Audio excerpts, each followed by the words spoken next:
इज्जत कल क्या पढ़ रहे थे सर?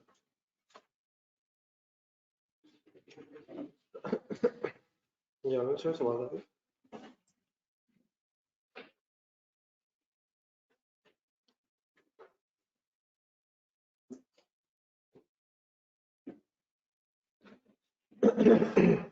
ये कल जो पढ़ा था इसकी एक समरी सी लिखनी है आपने यार।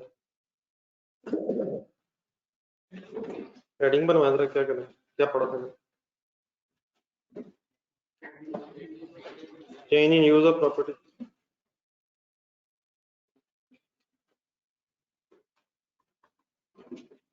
पहले जरा बनवा दो फिर मैं बताता हूँ आपको कहाँ लिखना है। ये बुक पे लिख लीजिएगा, मैं बताता हूँ किससे। पहले जरा देख के मैं सब पेज नंबर 262 और 263 रिवाइज कर रहा हूँ। Change in use of property का मीनिंग क्या है?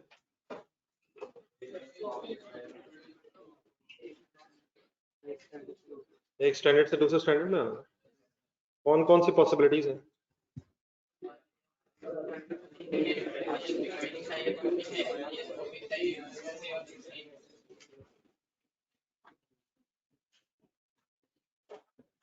अगर तो अब नीचे देखते रहिएगा, मैं वहीं से लिखे।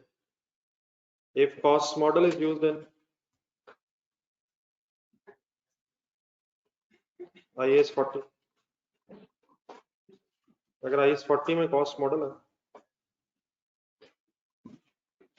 तो सिंपली क्या होना?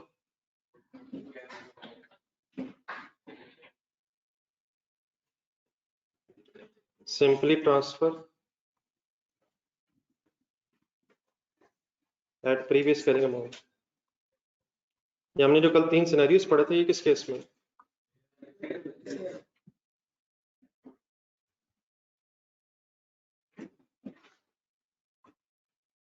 अगर हमने IAS 2 से IAS 16, IAS 16 से IAS 40 किसी भी स्टैंडर्ड में जाना, लेकिन IAS 40 में अगर कॉस्ट मॉडल है तो सिंपली जिस वैल्यू पे एसेट आ रहा होगा बस आपने उसी वैल्यू पे एसेट क्रेडिट करके दूसरे स्टैंडर्ड में ट्रांसफर कर देना। ठीक है, तो इस केस में तो कोई इशू नहीं बनेगा। दूसरी पॉसिबिलिटी क्या है? If fair value model is used in, if fair value model in IAS 40, तो फिर यहाँ फिर 3 पॉसिबिलिटीज बनी थी। A B C 3 सिनेरियोस बन गए थे। ए सिनेरियो की हेडिंग बनवाई क्या था?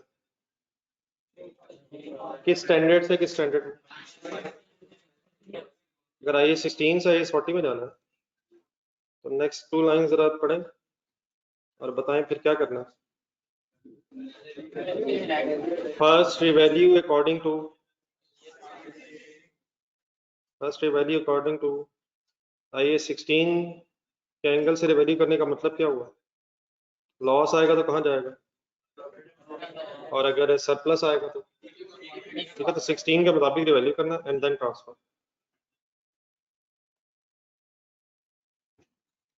ट्रांसफर की क्या एंट्री बनेगी? इन्वेस्टमेंट प्रॉपर्टी डेबिट और property plant equipment owner occupied property credit, ऐसे ही होना है।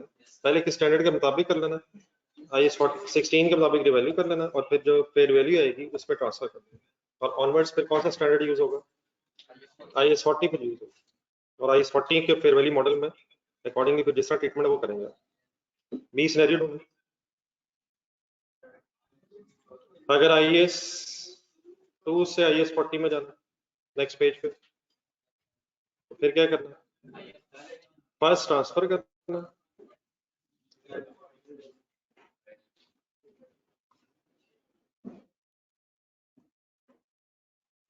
First transfer to IAS 40। क्या एंट्री बनी? Investment property debit inventory credit. Inventory से जानना, inventory credit investment property debit, जिस अमाउंट पे इन्वेंट्री में आ रहा होगा एसेट पहले उसी पे आ जाएगा and then revalue according to IAS 40। अब रिवैल्यू अकॉर्डिंग टू IAS 40 का मतलब अगर कोई गेन लॉस आएगा तो फिर प्रॉफिट लॉस में आएगा।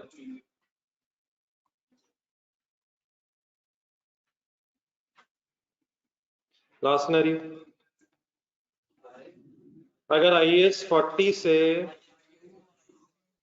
IAS 2 में आना है या IAS 16 में जाना है, कहाँ से आना, या कहाँ या कहाँ, तो इसका प्रिंसिपल सेम ही है। पढ़े जरा, ढूंढे क्या करेंगे। फर्स्ट वैल्यू अकॉर्डिंग टू आई 40 और गेन लॉस जो आएगा प्रॉफिट लॉस में जाएगा, एंड देन ट्रांसफर। अगर ऑनर ऑक्यूपाइड बन गई है तो आई 16 में, और अगर इन्वेंट्री बन गई तो आई 2 में, देन ट्रांसफर टू आई 16 और आई 2। ठीक है सर, यही स्टोरी है सारी। तो अब मेरा ख्याल है पेज नंबर 262 के स्टार्ट पे जगह बन जाएगी। इसके स्टार्ट पे जो जगह है वही अगर यूज करो।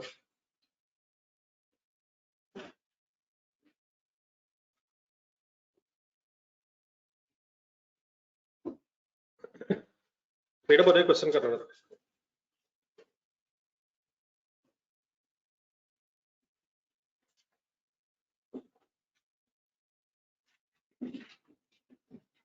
ये ऑनलाइन स्टोर्स आपने कर लिया कल वाला कंप्लीट?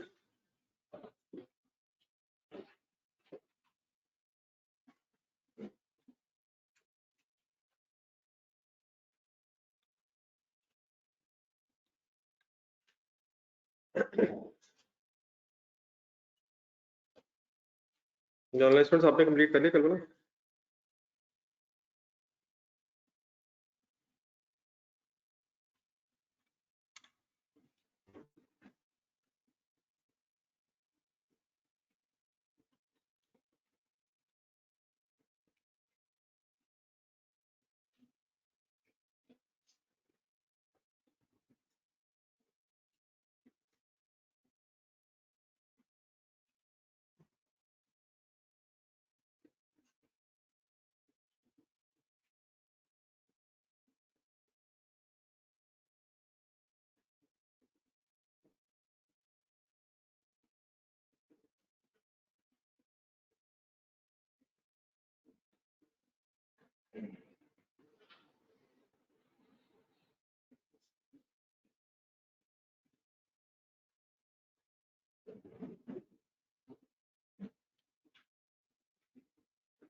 ये कंप्लीट करके बताना।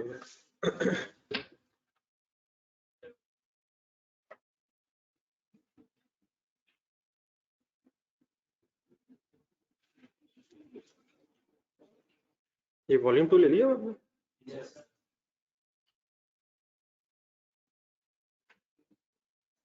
जी ऑनलाइन स्टूडेंट्स आप लोगों को मिल गई books?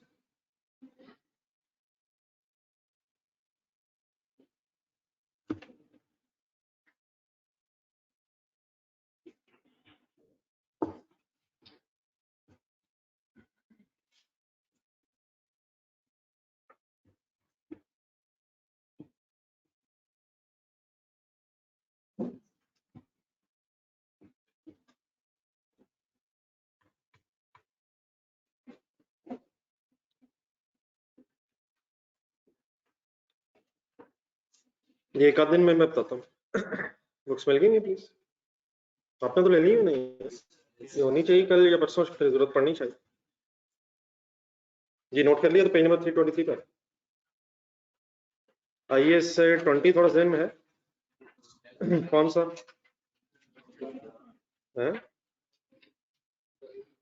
IAS 20 sir, borrowing cost.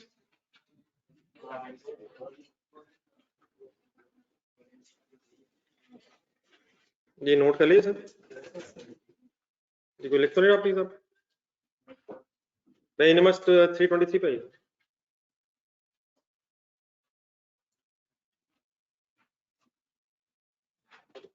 Question number 8 पढ़ना जरा शुरू कर।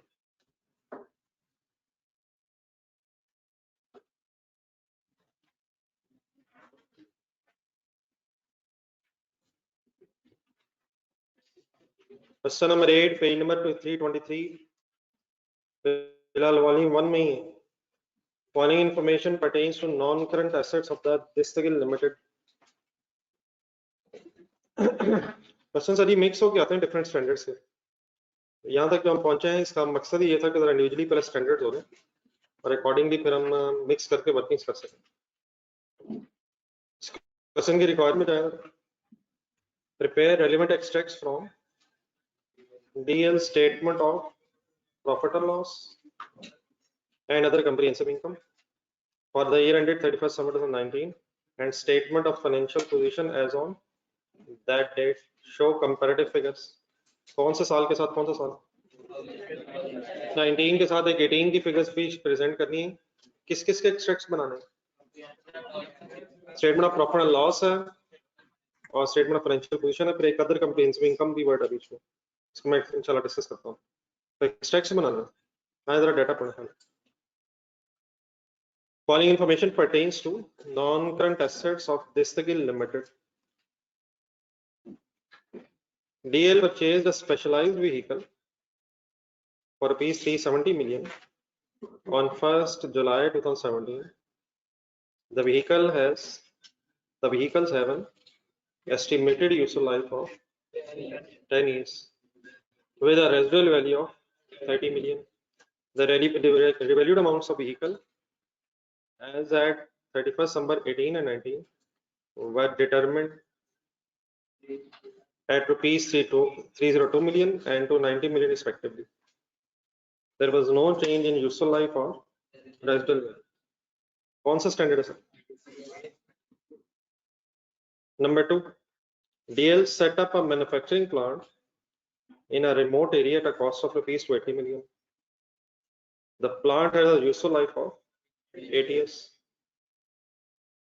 The plant was purchased on 1st January 18 and was available for use on 1st April 18. The commercial production started on 1st June 18. खरीदा कब है? अवेलेबल फॉर यूज कब हुआ है? एक्चुअली कमर्शियल प्रोडक्शन चीजें बना के बेचना कब शुरू की हैं? On 1st July 18, DL received a government grant of 120 million towards the cost of the plant. The sanction letter का मतलब होता है एग्रीमेंट लेटर, जिसकी बेस पे आपको एग्रीमेंट जिसकी बेस पे आपको ग्रांट मिली, ग्रांट की सैंक्शन का letter. The sanction letter states that if the DL ceases to use the plant in the remote area before 31st December 2021, DL would be required to repay the grant in full. ये कौन सा standard जेन में आता है? Number 3, a warehouse was given on rent on 1st January 2018. Previously, the warehouse was in use of DL. पहले किस standard में थे हम? यूज में था ये वेयर हाउस, और अब किधर आ गए? अब रेंट पे दे दिए। तो IAS 16 से IAS 40 में हम आए हैं किस दिन? 1 जनवरी 18। और 1 जनवरी 18 carrying value and the remaining useful life of warehouse was 80 million and 16 years respectively. Fair value of the warehouse on various dates are as follows: 1 January, 31st December 1819, fair values दी हुई। Other information: DL uses cost model for subsequent measurement of property, plant, equipment means IAS 16, except for specialized vehicles for which revaluation model is used. DL transfer maximum possible amount from revaluation surplus to retained earnings on annual basis. Government grant is recorded as deferred income and a part of which is transferred to income each year. ऊपर the point number 2 में grant related to asset, cash is received है, asset is received है। Depreciable asset के लिए है या non depreciable? इसके भी दो तरीके होते हैं। ऐसी ग्रांट को या तो direct income means deferred income बना लें और फिर इनकम बना लें। दूसरा क्या तरीका होता है? इस ग्रांट को एसेट में से नेट ऑफ करके डेप्रिसिएशन चार्ज कर लें। लेकिन according to question point number 3, कौन सी पॉलिसी चाह रहा? ग्रांट को लेदा डेफर्ड इनकम बनाए और फिर हर साल उसे इनकम बनाए। डायरेक्ट अप्रोच है indirect? Investment property is carried at fair value model. Investment property का कौन सा स्टैंडर्ड है? जब रिक्वायरमेंट में जाए बनाने तो डेफिनेटली एक्सट्रैक्ट्स हैं, लेकिन एक्सट्रैक्ट्स बनाने के लिए पहले आपको अपनी कोई एंट्रीज या वर्किंग्स वगैरह करनी पड़ेंगी। तो दो चीजें रिक्वायर्ड हैं, थोड़ा सा खुला रखें। दो चले रहने दें, लेकिन 1.5 पे छोड़ दें वर्किंग्स में आने से पहले। जरा सब कुछ रिवाइज करें मेरे साथ, एंट्रीज वगैरह लिख के, फिर उन फिगर्स की बेस पे एक्सट्रैक्ट बनाना है। ये बड़े बड़े क्वेश्चंस होते हैं, डिफरेंट स्टैंडर्ड्स मिक्स हो जाते हैं, तो जब तक इंडिविजुअली सारे स्टैंडर्ड सही था ज़हन में ना हो, वर्किंग करना भी और फिगर्स ढूंढना भी मुश्किल हो जाता है।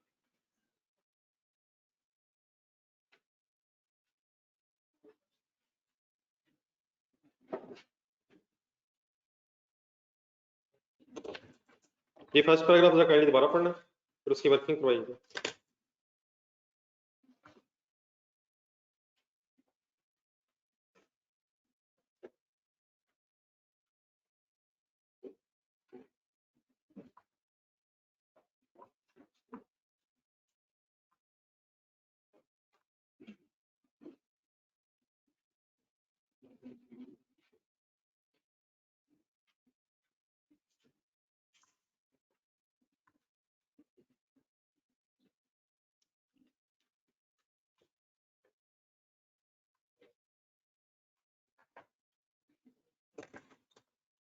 जी फर्स्ट पैराग्राफ में कौन सा स्टैंडर्ड एप्लीकेबल है?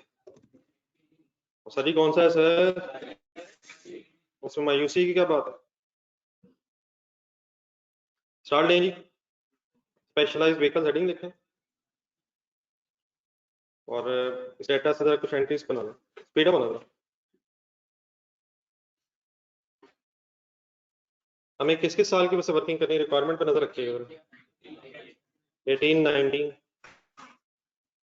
फिर शायद हमें कुछ सीक्वेंस बनाने के लिए पीछे से करना पड़ेगा। ये फर्स्ट डेट स्पेशलाइज्ड व्हीकल्स पर फर्स्ट पैराग्राफ।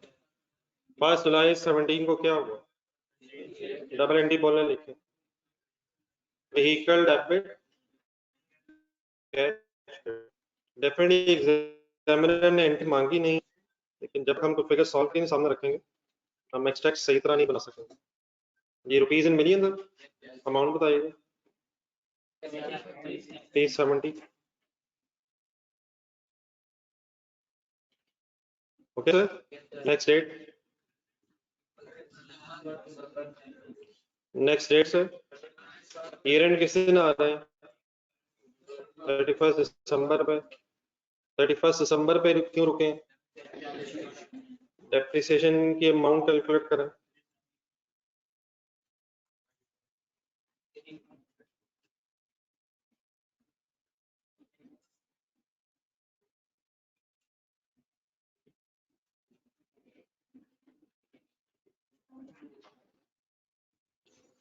डेप्रिसिएशन की अमाउंट कैलकुलेट करें, कैसे करें? 370 माइनस रेजिडुअल वैल्यू है 370 minus 30 divided by 10 multiplied by 6/12 कहाँ से आ गए? जुलाई से दिसंबर 6 मंथ्स पहले परचेज हुई। अमाउंट 17। कौन सा स्टैंडर्ड चल रहा है इस वक्त? देखते हैं आगे डेट पता है नेक्स्ट 31 दिसंबर 18। क्या हुआ इस दिन? वैल्यूएशन तो होगी, लेकिन पहले ईयर एंड पे आके डेप्रिसिएशन चार्ज करें या रिवैल्यूएशन किस साल की करें? बल्कि अब चीजें सारी हैं पुरानी लेकिन इकट्ठी हो गई हैं, अकॉर्डिंगली अप्लाई करें mind. Depreciation debit accumulated depreciation credit कैसे कैलकुलेट करूं? रिमेनिंग लाइफ नहीं गिननी इस साल, वो कब गिननी है? रिवैल्यूएशन के बाद गिनेंगे ये। तो फिलहाल कैसे वर्किंग होगी? सेम का मतलब 370 minus 30 divided by 10। First year तो 6 मंथ से, अब नेक्स्ट ईयर में पूरा साल आ जाएगा तो अमाउंट बन जाएगी 34। ठीक है,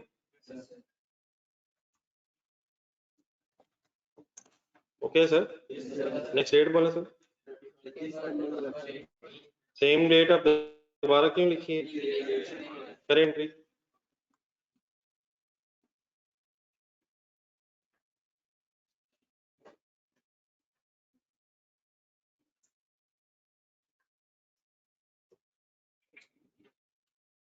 एलिमिनेशन की एंट्री किस दिन होती है? On the date of evaluation. कितने से होती है? इतनी क्यूमुलेटेड एप्रिसिएशन इस डेट पर पड़ी हो। Cumulated appreciation debit and vehicle credit. ये कितने से? 51 कैसे बन गए?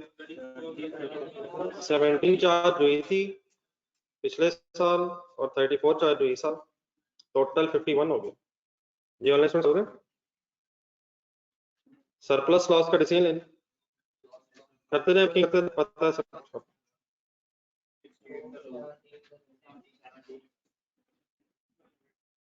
December 18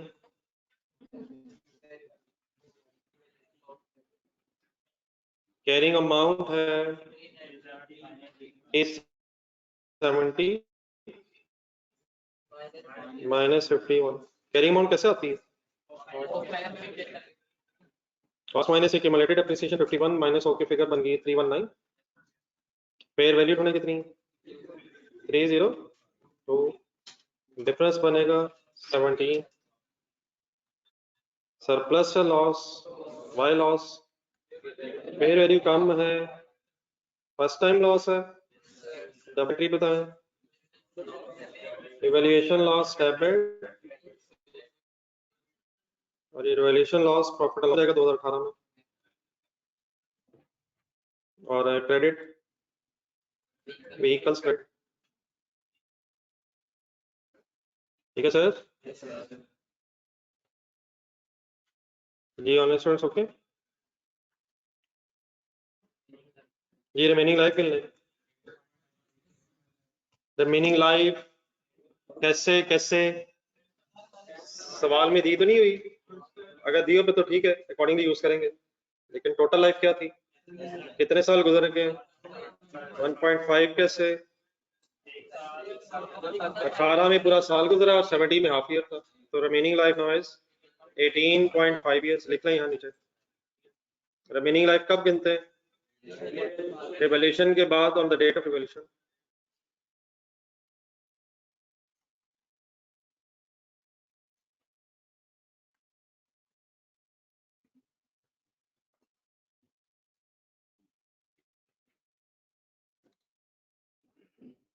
ये ठीक है सर? ऑनलाइन स्टूडेंट्स ओके जी। नेक्स्ट शुरू कर लीजिए आप। कहाँ तक आना हमने? अब 8 हो गया लेकिन 19 की फिगर चाहिए। तो 19 में 30 लगाए, 19 के एंड में दोबारा मैं फिर रिवैल्यूएशन करें final.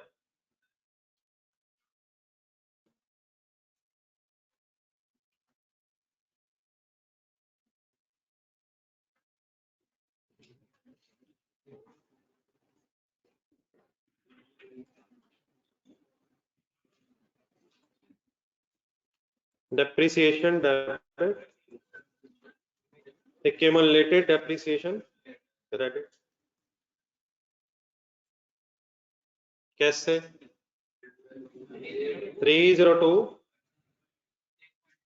Minus minus minus residual value भी तो अनचेंज चल रही है, रेजिडुअल वैल्यू है कि एस्टिमेट अनचेंज है, minus 80 divided by 8/5 multiplied by is equal to 32। ये 30 कहाँ से आ गया? रेजिडुअल वैल्यू का एस्टिमेट ढूंढना था, लिखा भी हुआ वैसे।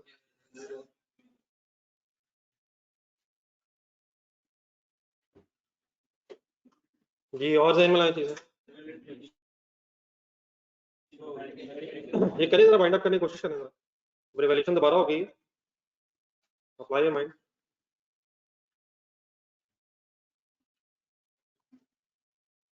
अब यहाँ से ऑनवर्ड्स करने से अब होगा, मिक्स होकर चीजें आएंगी, सब कुछ इंडिविजुअली वही है, इकट्ठा करके भी कॉन्सेप्ट रिमेन सेम, प्रैक्टिस करने से अब होगा।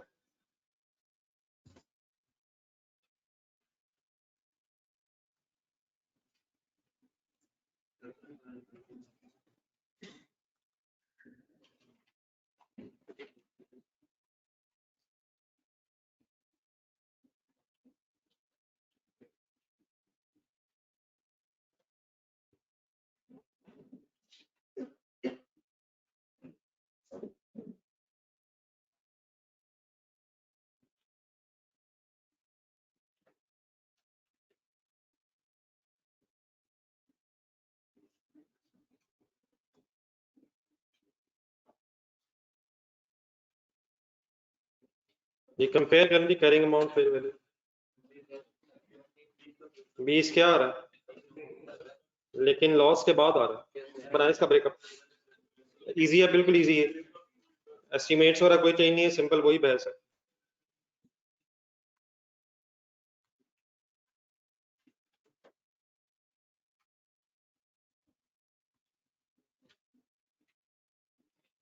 कैरिंग अमाउंट बनेगी 302 minus 30 to 70, fair value is 290, difference is 20, revaluation surplus। लेकिन अगर लॉस के बाद आए फिर रिवर्सल ऑफ लॉस वाली स्टोरी चलेगी। अप्लाई करें करें, वर्किंग करें अपनी।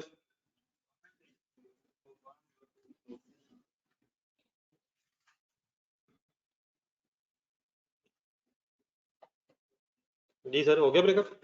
करें यार, इंडिविजुअली करेंगे तो होगा यार। लॉस आया था 17 जिससे अब रिवर्स होना, लेकिन कोई एक्स्ट्रा डेप्रिसिएशन का इशू है। कितने सालों का लॉस कब आया था? 18 के एंड पे, और दोबारा सरप्लस आ गया 19 के एंड पे, तो बीच में एक ही साल गुजरा। कैसे सोचें? पर एनम डेप्रिसिएशन होती क्या और हुई क्या? 34 होनी थी, अगर रिवैल्यूएशन ना होती तो 34 डेप्रिसिएशन चार्ज हो जानी थी। हुई कितनी है सर? होना चाहिए यार ये। अब तो टोसुकी भी आपने फाइनल कर ली है, मैं सुना। आपने वैसे ये बात सुनी नहीं जब मैंने सुनाई। 34 क्या थी? Original depreciation based on cost model, लेकिन आफ्टर रिवैल्यूएशन लॉस चार्ज हुई कितनी है और कितने साल ये प्रॉब्लम रहा है? एक ही 2019 में रहा है, तो सिंपली 2 का क्या होना, लेस मींस डेबिट, बाकी ठीक है नेट ऑफ। ये कितना लॉस रिवर्स हो जाएगा? डेबिट हो जाएगा, क्रेडिट हो जाएगा, net loss reversal.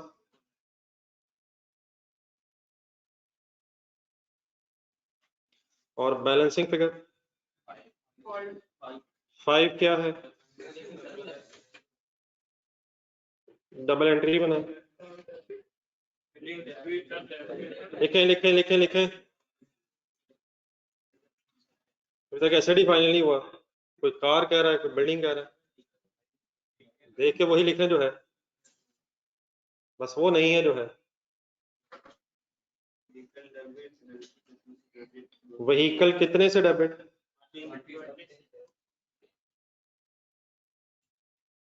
Reversal of loss कितने से कहां जाना है? अच्छा ये भी चीजें फाइनली ध्यान रखें, नोट कर लिया करें जिस तरह करते रहे हम। और 5 का जो रिवैल्यूएशन सरप्लस है वो फिर इक्विटी में जाएगा।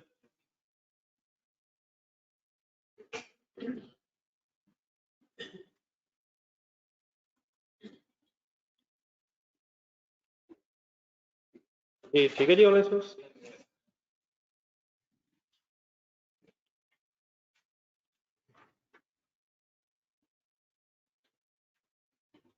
Any confusion sir anywhere? अब 19 के एंड पे रिमेनिंग लाइफ तो नहीं गिनना, 7.5 हो जाएगी, एक और साल गुजर गया। लेकिन अब 7.5 की बेस पे डेप्रिसिएशन कब से चार्ज होगी? 2020 से, 2020 से। और सरप्लस जो आ गया है कितना वैसे आया, कितना पाया फाइनली? 5 या 20? 5 जो आ गया ये भी ट्रांसफर होना रिटेन अर्निंग्स में, लेकिन कब होगा? नेक्स्ट ईयर से होगा। तो अब हमने 2019 तक की वर्किंग करनी है, तो 19 तक शायद यही होना है। रिक्वायरमेंट में जाए 19 से आगे हम रिक्वायर्ड नहीं, वरना definitely depreciation will be charge on the basis of 7.5 years, और उसी की बेस पे फिर सरप्लस ट्रांसफर भी होगा, लेकिन वो नेक्स्ट ईयर से होगा क्योंकि ईयर एंड पे रिवैल्यूएशन है। ठीक है, ठीक है सर। तो अभी कौन सा हिस्सा कंप्लीट हुआ? पॉइंट 1, जल्दी से आ जाओ नंबर 2। पॉइंट नंबर 2 में क्या है? एक प्लांट खरीदा गया है और ग्रांट में दी है।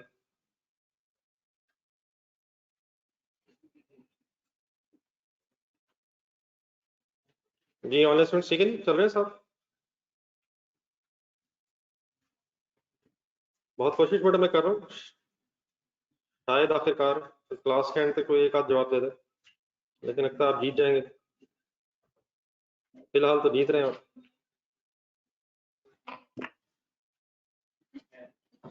ये सारी पैराग्राफ पढ़ी करो।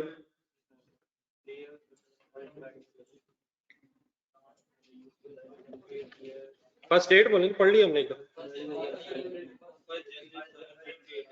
स्पीड अप हो जाए, स्पीड अप हो जाए, स्पीड अप हो जाए, क्वेश्चन कंप्लीट करें। 1 जनवरी 18, ये एंट्रीज बनाते रहे दिन में। Plan debit, cash credit, amounts बोलते रहे। 280,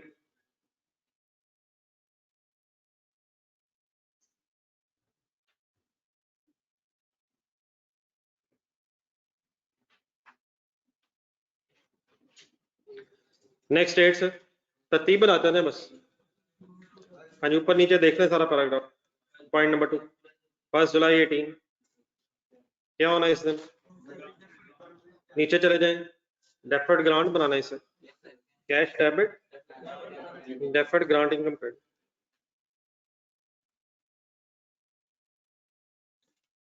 अमाउंट बताएं, 120।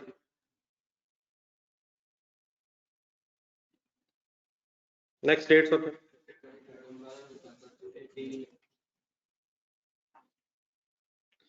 नेक्स्ट डेट सोचे 31 दिसंबर ही डेट आएगी। क्या होना है इस दिन? डेप्रिसिएशन भी सर ये फाइनल कर लीजिएगा kindly. Depreciation debit, cumulated depreciation credit. Amount बता,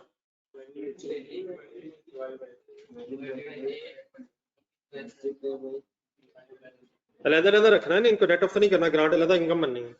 तो 280 divide by any residual value divided by 8 concentration multiplied by कब से डेप्रिसिएशन स्टार्ट होती है, अवेलेबल फॉर यूज वर्ड जेम रख के कहीं ढूंढे 9/12 सोचे सोचे depreciation begins when the asset is purchased, commercial production is started, क्या वर्ड्स हैं, कितने मंथ्स की चार्ज होगी, इज इक्वल टू 26.25 ढूंढने के सभी 1 अप्रैल अवेलेबल फॉर यूज, ये ऑनलाइन स्टोर ठीक है। ये दूसरी चीज ध्यान में लाए साथ ही करें इसके एंट्री अमाउंट के साथ। जिस तरीके से डेप्रिसिएशन है उसी तरीके से ग्रांट इनकम बनना है, अनलेस रिड्यूसिंग बैलेंस मेथड हो जाए। अब चीजें अलग-अलग सेग्रीगेट रहनी चाहिए। फिलहाल कौन सा मेथड चल रहा है, तो सिंपल वर्किंग कैसे हो जाएगी, deferred grant income debit, deferred grant income debit, grant income credit, depreciation के साथ चलना जी आपने। कैसे फिगर बोल दें 120 divide by 8 and multiplied by 9/12 11.25।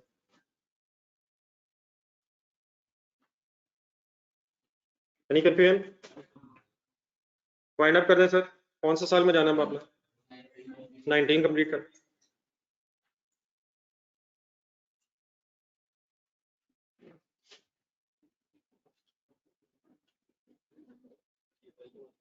जी खुद से करें कंप्लीट।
जी डेप्रिसिएशन कैसे कैलकुलेट करेंगे, 120 280 डिवाइड बाय 8 मल्टीप्लाइड बाय, अब तो पूरा साल ही हो गया तो 35, और सिमिलरली ग्रांट भी पूरे साल की इनकम बन जाएगी 120 डिवाइड बाय 8। ये तो ठीक होना चाहिए 15। डन है सर। 19 पे रुक क्यों जाते हैं आप, हमारे क्वेश्चन की रिक्वायरमेंट है 19 और 18 से रिलेटेड। ये थर्ड पॉइंट इंडिविजुअली पढ़े।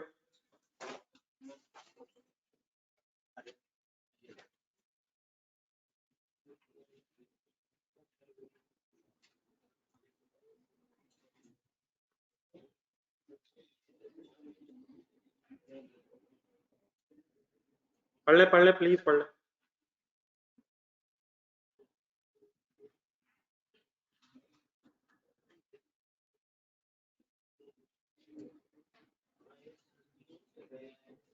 इस वेयर हाउस को कब खरीदा था, जाने दें यार, खुदा के लिए जाने दें। नहीं मतलब उसकी जरूरत नहीं है, मैं शायद हमारे सालों 18 के स्टार्ट से शायद यूज चेंज हो गया, तो वेयर हाउस को खरीदा कब था इसका इंफॉर्मेशन नहीं है, लेकिन खरीद के कर क्या रहे थे, पहले यूज में था, लेकिन हमारे कंपैरेटिव ईयर के स्टार्ट से 18 के स्टार्ट से ये अब रेंट पे आ गया, तो चेंज इन यूज है 1 जनवरी 18 पे सीधा चेंज इन यूज है। किस स्टैंडर्ड से किस स्टैंडर्ड में जा रहे हैं, नीचे एडिशन इंफॉर्मेशन में जाए। क्या इन्वेस्टमेंट प्रॉपर्टी जो है फेयर वैल्यू मॉडल पे मेजर हो रही है, पेज नंबर 262 पे जाए, भागते हुए अभी जो बना रहा था, page number 262 change in use हो गया। IAS 40 में कॉस्ट मॉडल है या IAS 40 में फेयर वैल्यू मॉडल है? कौन सा सिनेरियो आ गया? ए वाला आ गया यहाँ। पहले क्या करें? IAS 16 के मुताबिक रिवैल्यू करेंगे और फिर ट्रांसफर कर देंगे और फिर उसके बाद IAS 40 अप्लाई करेंगे। तो इधर करके देखते हैं।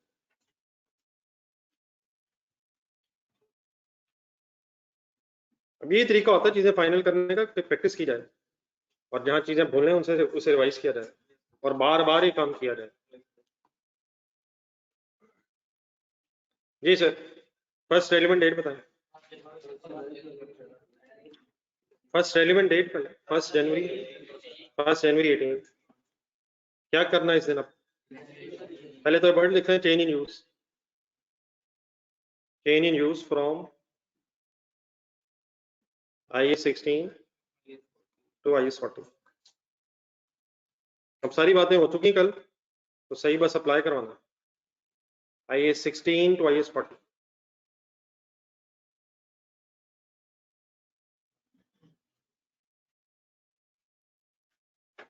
अरे स्टार्ट। इस स्टैंडर्ड के मुताबिक रिवैल्यू करने लगे। पहली एंट्री बोले एलिमिनेशन होगी। एलिमिनेशन होगी, वैसे नहीं होनी चाहिए। IAS 16 के मुताबिक अगर रिवैल्यूएशन करनी है तो पहले एलिमिनेशन की एंट्री करेंगे, फिर सरप्लस लॉस का कोई डिसीजन लेंगे। तो जरा ढूंढे डाटा।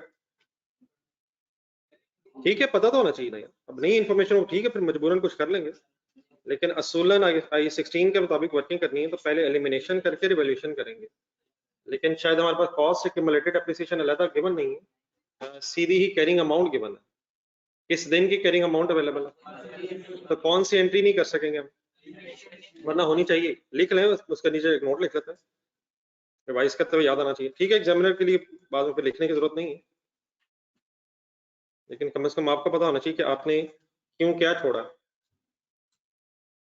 कॉस्ट होती तो शायद हम WDV से डिफरेंस ले लेते, तो no information about accumulated appreciation. सीधा ही क्या गिवन है, बस कैरिंग अमाउंट गिवन है, उसके बेस पे रिवैल्यूएशन तो इंशाल्लाह हो जाएगी। लेकिन ये एसेट था कितने का, कितने रुपीस डेप्रिशिएट हो गया हुआ है, उसकी हमारे पास रेलिवेंट इंफॉर्मेशन अवेलेबल नहीं है। ओके सर, चलिए रिवैल्यूएशन तो करवाएं। कैरिंग अमाउंट बताएं 80, फेयर वैल्यू बताएं 104, डिफरेंस का सही नाम बताएं। हाँ, ये सरप्लस ही है, IAS 16 में भी हम है, लिखे एंट्री।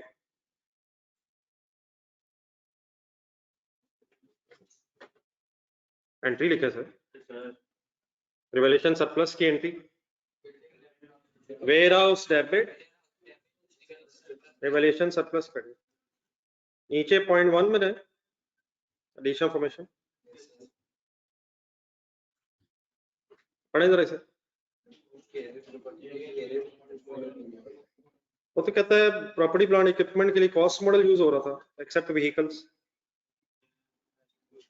ना अभी इन्वेस्टमेंट प्रॉपर्टी नहीं आई। हाँ ठीक है ना, मतलब चीज सही तरह क्लियर रखें। प्रॉपर्टी प्लांट इक्विपमेंट में IAS 16 के मुताबिक कॉस्ट मॉडल यूज हो रहा था वेयर हाउस के लिए या रिवैल्यूएशन मॉडल? सिर्फ किसके लिए fair value revaluation model use हो रहा था? व्हीकल्स के लिए। बाकी जितने भी IAS 16 में एसेट्स है कॉस्ट मॉडल पे थे। तो वेयर हाउस क्या पहले प्रॉपर्टी प्लांट इक्विपमेंट नहीं था? तो मैंने इसकी रिवैल्यूएशन क्यों की है? ये चेंज इन यूज हो गया है, और चेंज इन यूज में फिर IAS 40 में अगर फेयर वैल्यू मॉडल है तो आपने फिर जिस स्टैंडर्ड से आना है अगर IAS 16 से, तो रिवैल्यूएशन करके वहां से निकलना। तो ये चेंज इन यूज की वजह से हो रहा है। यहाँ मैंने ये बात खास तौर पर इसलिए भी की है कि दोबारा जरा डाटा देखें, वेयर हाउस का पहले कोई पिछली रिवैल्यूएशंस में लॉस तो नहीं आया? पहले था ही कॉस्ट मॉडल, तो रिवैल्यूएशन हुई नहीं होगी। यही तो कह रहा हूँ सर। क्या पहले प्रॉपर्टी प्लांट इक्विपमेंट का कॉस्ट मॉडल नहीं था सर? सिर्फ किसका फेयर वैल्यू मॉडल था? व्हीकल्स का। तो वेयर हाउस अगर कॉस्ट मॉडल पे था, इसका कोई रिवैल्यूएशन लॉस या सरप्लस पिछले सालों में तो नहीं आया होगा। तो मीन्स उसे फर्स्ट टाइम सरप्लस आया। वरना ये भी ज़हन में आ सकता है, आना भी चाहिए, कि लॉस के बाद अगर सरप्लस आया होता तो क्या रिवर्सल ऑफ लॉस नहीं होती सर? ये किस स्टैंडर्ड के मुताबिक सब कुछ हुआ है, वो सब कुछ एज इट इज रेलेवेंट है। बात क्लियर है प्लीज। अब यहाँ क्या करना होता है, जैसे रिवॉल्यूशन हो जाए, अब रिवॉल्यूशन के बाद ट्रांसफर की तरफ आए, दोबारा देख लें पेज नंबर 262, किस स्टैंडर्ड के मुताबिक क्या हो गया, रिवॉल्यूशन करके ये वेयर हाउस अब कितने पे रिकॉर्ड हो गया है, 104 पे तो आ गया है। अब इसका क्या करें, सेम डेट दोबारा लिखें, सेम डेट दोबारा लिखें, डबल एंट्री बताएं, investment property debit, warehouse credit. हाँ जी, वेयर हाउस के साथ प्रॉपर्टी प्लांट इक्विपमेंट लिखा, किस स्टैंडर्ड से आप किस स्टैंडर्ड की तरफ अब आ गए हैं, कितने से एंट्री करें यार, ये तो 80 का था, लेकिन ये वैल्यू करके फेयर वैल्यू के बराबर अब हो गया। अब 104 पे आपका इन्वेस्टमेंट प्रॉपर्टी में एसेट आ गया है, तो यहां से ऑनवर्ड्स आप कौन सा स्टैंडर्ड जेन से निकाल दें और कौन सा शुरू कर दें, चलिए ट्राएंगे। 31 दिसंबर 2018 डेप्रिसिएशन चार्ज करें, कौन सा स्टैंडर्ड शुरू हो गया, और IAS 40 में कौन सा मॉडल, फेयर वैल्यू मॉडल है। रिवैल्यूएशन कर लें, बाकी वो सरप्लस आ रहा है वो देखते हैं, वो तो IAS 16 के मुताबिक आ रहा है जी, वो लेकिन वो IAS 16 के मुताबिक, वो जो सरप्लस आया था that was according to IAS 16, तो उसकी बहस बाद में कर लेते हैं, पहले इन्वेस्टमेंट प्रॉपर्टी फाइनल करें। इन्वेस्टमेंट प्रॉपर्टी कब क्या करना है, ईयर एंड पे, कैरिंग अमाउंट इसकी क्या है 104, फेयर वैल्यू इसकी क्या हो गई है, ढूंढे चीजें ढूंढे, 96, डिफरेंस लें, सरप्लस या लॉस, अब ये वर्ड ही गलत है, ये किस स्टैंडर्ड के एंगल से कंपैरिजन हो रहा है, हाँ जी फेयर वैल्यू लॉस, लॉस है गेन, उसकी क्या वजह, फेयर वैल्यू कम है, ठीक है जी। सही एंट्री की तरफ आए, यार सरप्लस पड़ा है, वो चीजें मिक्स नहीं होनी चाहिए, वही 16 के एंगल से बोला था बहस होती रहेगी, ये प्रॉफिट एंड लॉस में सीधा जाना है, चाहे फेयर वैल्यू लॉस हो या गेन, तो डबल एंट्री क्या फाइनल हुई, fair value loss debit, profit and loss लिखने का साथ, एंड वेयर हाउस की जगह इन्वेस्टमेंट प्रॉपर्टी, वेयर हाउस अब इन्वेस्टमेंट प्रॉपर्टी होंगे।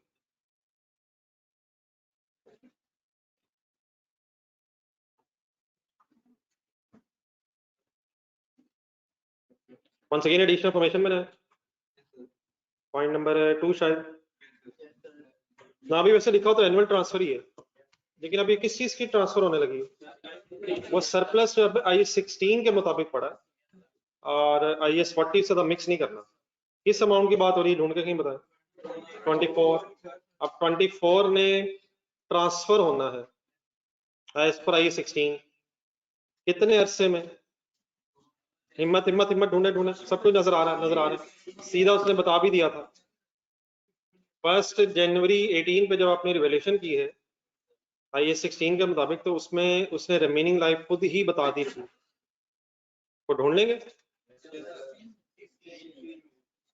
नहीं मतलब 18 पे जब आपने रिवैल्यूएशन की है तो उसने रिमेनिंग लाइफ भी बता दी है, टोटल बता रहा है या रिमेनिंग बता रहा है, तो डेट ऑफ रिवैल्यूएशन पे रिमेनिंग लाइफ बता रहा है, कैसे वर्किंग करते हैं, 24 divided by 16 is equal to 1.5 की entry, revaluation surplus debit and retained earnings credit, ये एंट्री अलग से चेंजेस इन इक्विटी में प्रेजेंट हो जाए,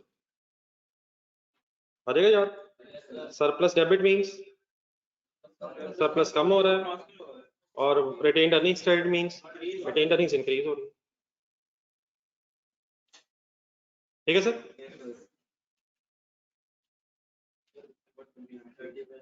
जी वाइंड अप करें, 31 दिसंबर 19 इंडिविजुअली कंप्लीट करना, दो काम शायद होना है,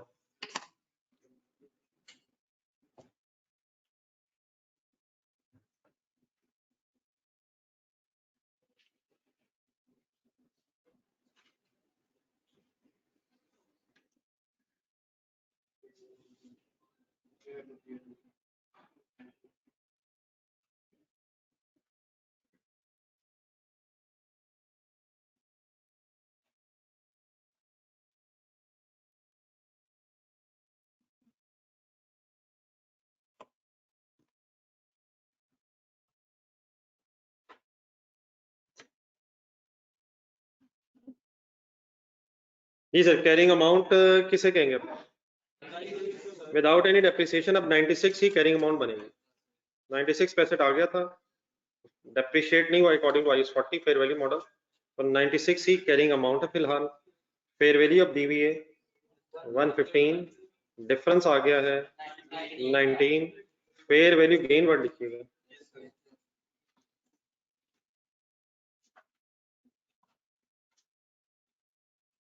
अब पिछले साल लॉस आया था तो गेन उस लॉस से एडजस्ट होगा, इससे कोई अब बहस नहीं है। गेन हो या लॉस हो, वो रिस्पेक्टिव ईयर में प्रॉफिट लॉस में चार्ज होता जाएगा। एंट्री बन जाएगी investment property debit and fair value gain credit, amounting to rupees 19, fair value gain profit and loss 19, profit and loss में कहा अदर इनकम। अब प्रेजेंट करते हैं सारी फिगर। जी वाइंड अप कर लें सर, एनुअल ट्रांसफर भी चल रही थी उसकी, मीनिंग लाइव गिन लें दोबारा, उसकी तो एज इट इज ही चलेगी अभी। रिवैल्यूएशन जो हुई थी IAS 16 के मुताबिक,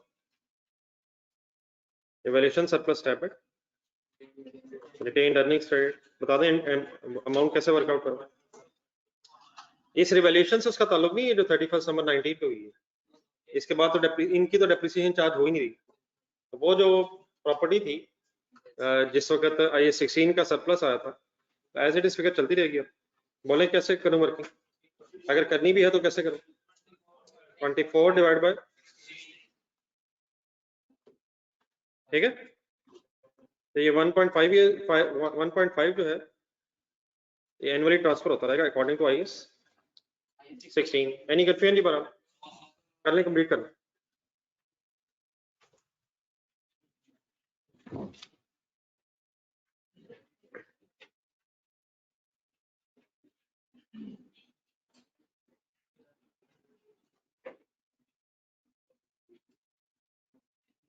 जी ऑनलाइन स्टूडेंट्स कंप्लीट कर दी। हाँ जी, फर्स्ट पेज पे हेडिंग वगैरह लिखें।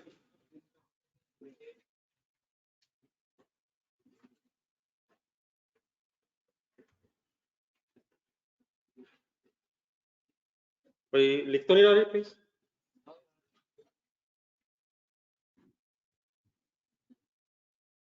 जी बिजनेस नेम,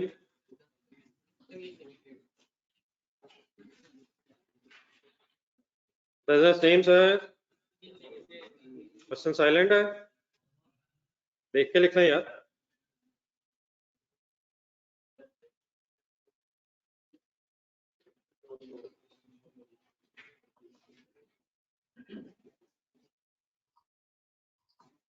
जी दो तरह के एक्सट्रैक्ट्स बनाने, profit and loss and other comprehensive income and statement of financial position.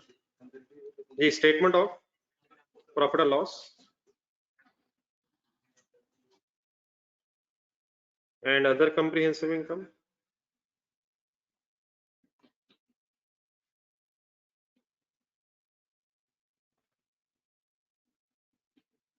जो इंफॉर्मेशन अवेलेबल है उसको प्रेजेंट हमने करना है अकॉर्डिंग टू दी स्टैंडर्ड्स।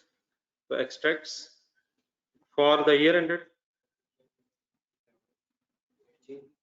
हाँ जी ठीक है, for the year ended 31 December 18, लेकिन साथ कंपैरेटिव भी बनेगा 18 के साथ, सॉरी 19 है, 19 सर सर सर आपको सर को मालूम, आपने 18 थोड़ी लिखा। करंट ईयर 19 हो जाएगा और last year 18 comparative, rupees in millions, एक दफा जरूर लिखा करें, थाउजेंड या मिलियंस जो भी है।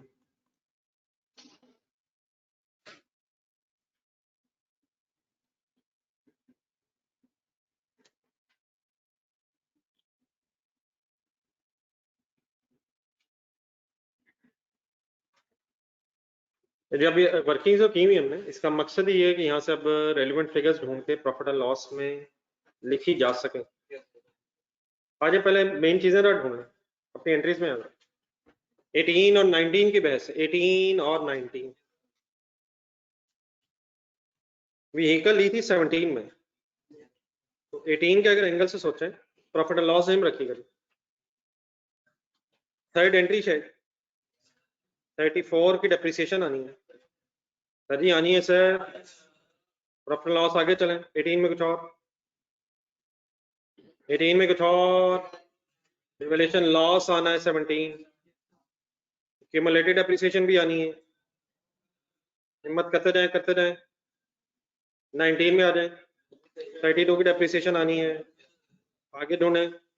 हिम्मत हिम्मत हिम्मत, no loss no loss, reversal of loss ढूंढे। 15 आना है, 15 आना है, 20 आना है, 5 आना है, 15 ही आना है। लॉस नेगेटिव हो रहा है, ठीक है। प्लांट में आ जाए, 18 19 फोकस में रखें। प्लांट की डेप्रिसिएशन की फिगर बोलें 26.25, फुल कंसंट्रेट कर दें। ग्रांट में इनकम बनना है, अदर इनकम में ग्रांट आनी है। 19 में आ जाए 35, 15 ग्रांट इनकम, हिम्मत करते जाएं। वेयर हाउस में लेकिन स्टेटमेंट ऑफ फाइनेंशियल पोजीशन में फिगर्स आनी है, वो अभी बाद में सोच लेते हैं। ये फेयर वैल्यू लॉस ढूंढे 8, रिटेन्ड अर्निंग्स आनी है,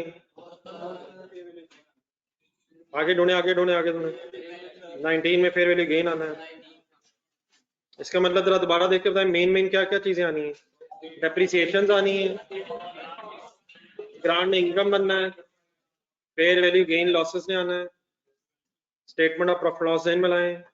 स्टार्टिंग पॉइंट क्या होता है, सेल ढूंढे, सेल आगे क्या होता है, आगे क्या होता है, ग्रॉस प्रॉफिट से आगे आके जरा 1 मिनट रुक जाए, अदर इनकम में आ जाएंगे। नहीं पहले अदर इनकम शायद सही है, तो अदर इनकम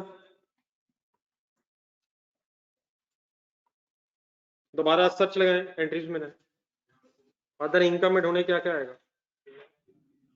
नहीं तरतीब से आप चले टिक लगा दें, जो जो हो जाए उसे टिक लगाते रहे।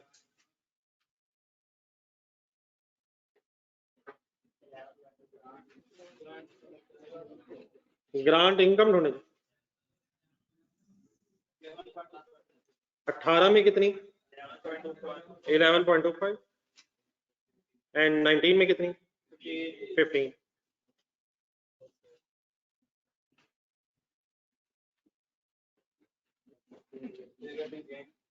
एक मिनट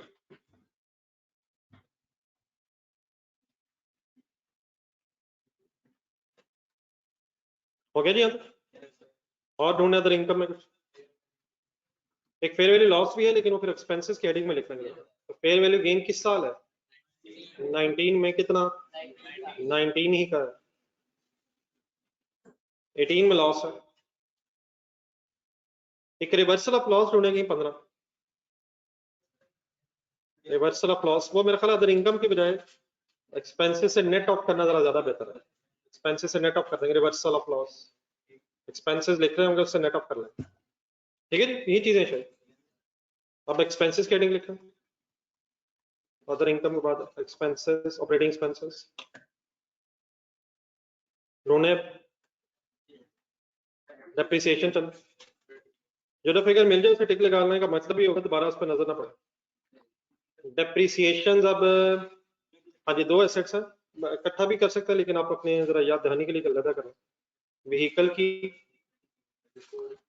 व्हीकल की डेप्रिसिएशन है रिस्पेक्टिवली 2018 में 34 है और 2019 में 32 है। ब्रैकेट इसलिए लगाने जरा एक्सपेंसेस है, समझ आ रहा है क्या हो रहा है। ये वाले स्टूडेंट्स प्लान की ढूंढे,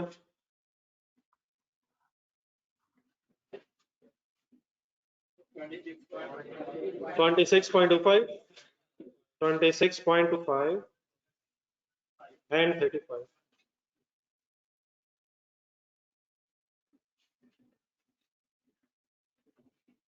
जी और चीजें ढूंढे, बाकी पूरी करना ही जरी। रिवर्सल ऑफ लॉस भी है, लेकिन उससे पहले रिवैल्यूएशन लॉस है शायद पिछले सालों में। 18 पूरा कर लें आप, 18 में ढूंढ लें क्या क्या रहेगा प्रॉफिट लॉस में। नहीं 17 तो हमसे बहस में ही नहीं ना। अच्छा 17 अमाउंट बता रहे हैं, 18 में ठीक है रिवैल्यूएशन लॉस है, जो प्रॉफिट एंड लॉस में आना है। 17 मिल जाएगा रिवैल्यूएशन लॉस।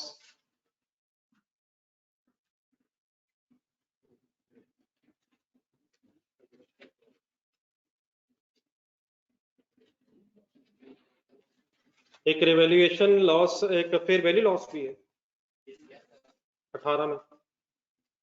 ढूंढे सर जी ढूंढे, 18 में फेयर वैल्यू लॉस किसका,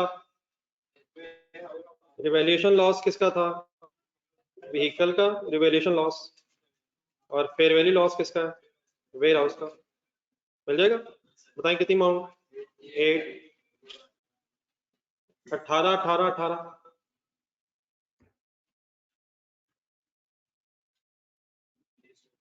इंडिविजुअल वाइंड अप करें जरा 19 देखिए, 19 में कुछ रह गया रिवर्सल के अलावा, देख लें जो जो चीजें होगी।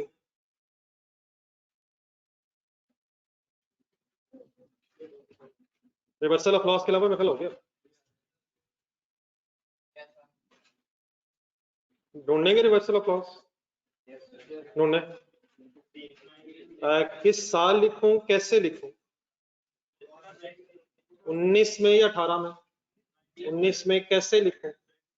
अब ब्रैकेट के बगैर लिखेंगे एक्सपेंसेस में, एक्सपेंसेस अगर ब्रैकेट में है तो नेट ऑफ होना उसमें, तो वो 19 में फिगर बताएं। 15 पॉजिटिव लिख रहा हूँ, वाई, एक्सपेंसेस से फिर नेट ऑफ हो जाएगा, एक्सपेंसेस से नेट ऑफ, एक्सपेंसेस ब्रैकेट में तो नेट एक्सपेंस आ जाएगा। अब ये फिगर मैंने आपके सामने कर दी है, ये कर लीजिए, एक दफा दोबारा ढूंढना कहीं कोई कंफ्यूजन ना करो। 18 भी देख लें, 19 भी देख लें, फिगर स्टेट्स करें।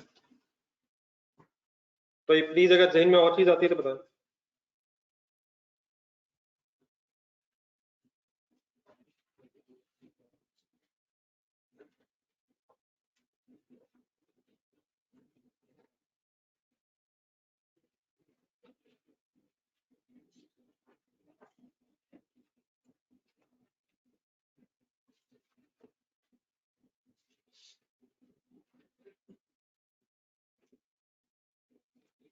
उमर साहब अगर ये जहन में आता तो उसको निकाल ही दें यार। रिटेन्ड अर्निंग्स, अगर प्रॉफिट एंड लॉस में रिटेन्ड अर्निंग्स जहन में आ रही हैं तो उसको पहले निकाल दें मेरे भाई, कुछ और करें जरूर। इन्वेस्टमेंट प्रॉपर्टी,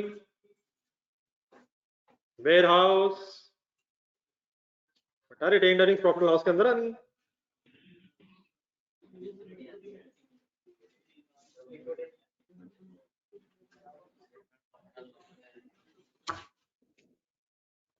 जी सर जी, इसके अलावा प्रॉफिट लॉस में कुछ आना है सर। इसके नीचे ना ये जो भी हमने लिखा है, इसके नीचे भी एक आपको नई चीज बतानी है। इसके नीचे जरा गिन के 5 लाइनें छोड़ो, 6 छोड़ दो, और स्टेटमेंट ऑफ फाइनेंशियल पोजीशन बनवाएं।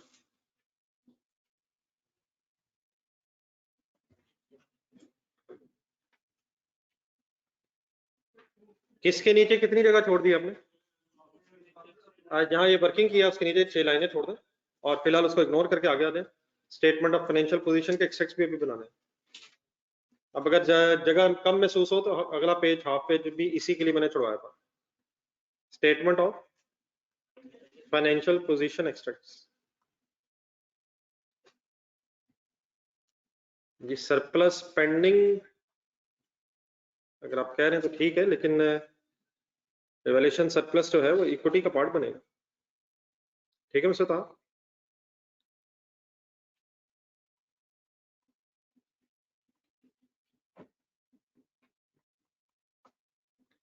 as on 31st December 2019, comparative year 18,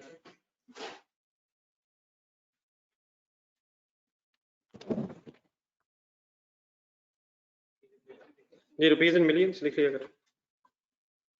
वैसे एक दफा काफी है, लेकिन अगर याद रह जाए तो जल्दी से लिख।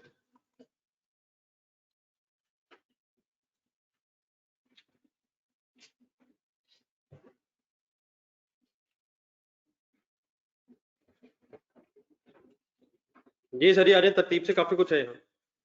अब इसमें ना मिस्टेक्स हो। एज ऑन है, क्लोजिंग बैलेंसेस ढूंढना है, साथ साथ रहेगा जरा। नॉन करंट एसेट्स में कोई प्रॉपर्टी प्लांट इक्विपमेंट हेडिंग पहले बना लें, क्वेश्चन देख के बताएं प्रॉपर्टी प्लांट एंड इक्विपमेंट के कितने हेड्स हैं आपके सवाल में? 3 ना कह दीजिएगा, खुदा के लिए 3 ना कहिए। व्हीकल प्रॉपर्टी प्लांट इक्विपमेंट है, व्हीकल भाईजान I-16 यूज हुआ ना यार। प्रॉपर्टी प्लांट इक्विपमेंट किसे कहते हैं? I-16 वाले सारे एसेट्स को लेके कंप्यूटर तक। प्लांट है, प्रॉपर्टी प्लांट इक्विपमेंट में आएगा, वेयर हाउस भी इसी में आएगा, अलग हेडिंग होगी इन्वेस्टमेंट प्रॉपर्टी। तो दो चीजें ढूंढनी है आपने, व्हीकल्स एंड प्लांट, लेकिन कैरिंग अमाउंट्स ढूंढनी है। सर्च करें, कैरिंग अमाउंट्स का मीनिंग बताएं जहन में अपने आप। हाँ जी, ढूंढे ढूंढे ढूंढे। नहीं, कॉस्ट अगर है तो कॉस्ट, अगर फेयर वैल्यू है तो फेयर वैल्यू से एक्यूमुलेटेड डेप्रिसिएशन। तो 18 में 18 के एंड पे व्हीकल की अमाउंट बताएं, फिगर्स अवेलेबल है, कंसंट्रेशन से ढूंढना, शायद कोई वर्किंग की भी जरूरत नहीं है। 2018 के एंड पे अब क्लोजिंग बैलेंसेस या for the year balances, closing ढूंढने ईयर एंड पे। 2018 के एंड पे एज ऑन व्हीकल कितने पे आ गई थी? 302। सोचो एक मिनट जरा, इसमें से डेप्रिसिएशन भी तो लेस होनी है। ये ईयर एंड पे 23202 फेयर वैल्यू पे आ गई थी। डेप्रिसिएशन कब चार्ज हुई थी? अगले साल 19 फाइनल करें। 19 ईयर एंड्स पे रिवैल्यूएशन हो रही थी, तो इससे फेयर वैल्यूज पे एसेट आए हुए हैं, तो 90 लिख दो।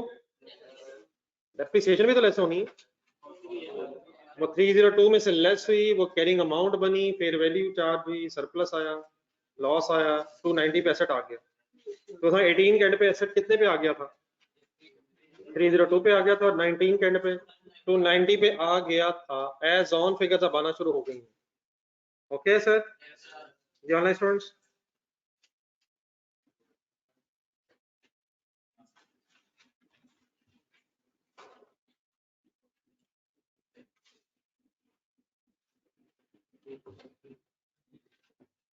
एक्स्ट्रा डेप्रिसिएशन तो बेटा नेट ऑफ हो गई ना, लॉस में से 17 का लॉस था, जो रिवर्स होना था 2 डेप्रिसिएशन चार्ज होनी थी, तो हमने इस लॉस और डेप्रिसिएशन को अलग रिकॉर्ड करने के बजाय नेट लॉस 15 का रिकॉर्ड किया हुआ है, उसमें डेप्रिसिएशन का इफेक्ट आ गया। जैसे जी प्लान की कैरिंग अमाउंट्स बताएं। हिम्मत सर जी, हिम्मत हिम्मत हिम्मत, अभी से सर, अभी तो अल्लाह का शुक्र टाइम बहुत है। 2008 कॉस्ट मॉडल है, इस पे फाइनल आंसर बताने की कोशिश करें। कैसे?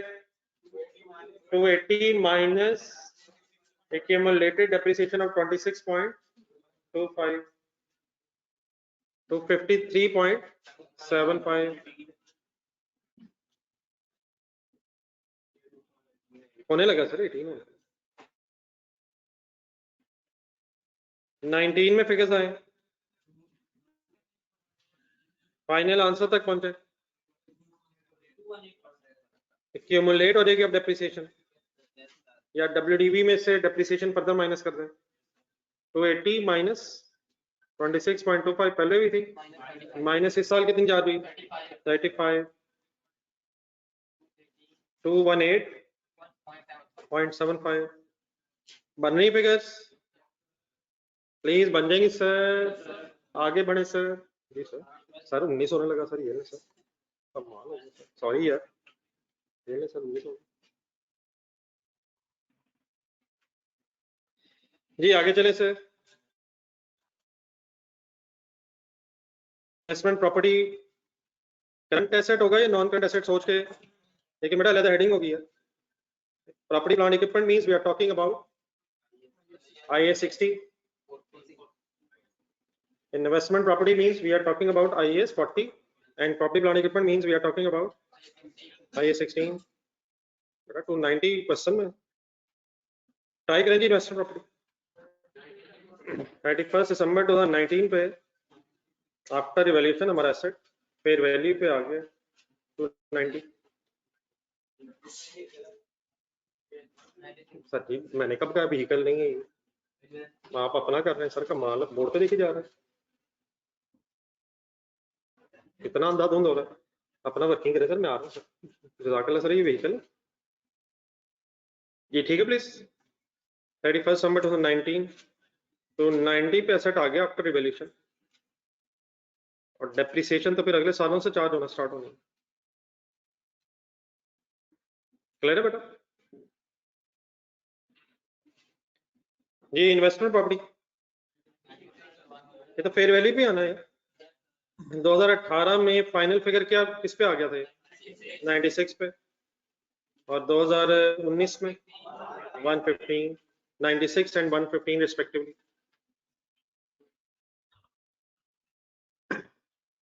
जी ठीक है जी प्लीज, और सोचे जी आगे। हाँ जी ठीक है, शेयर कैपिटल इक्विटी की तरफ आ जाए। इक्विटी में कोई हेड है, निकला नहीं सर कुछ, जो इंफॉर्मेशन अवेलेबल है इक्विटी,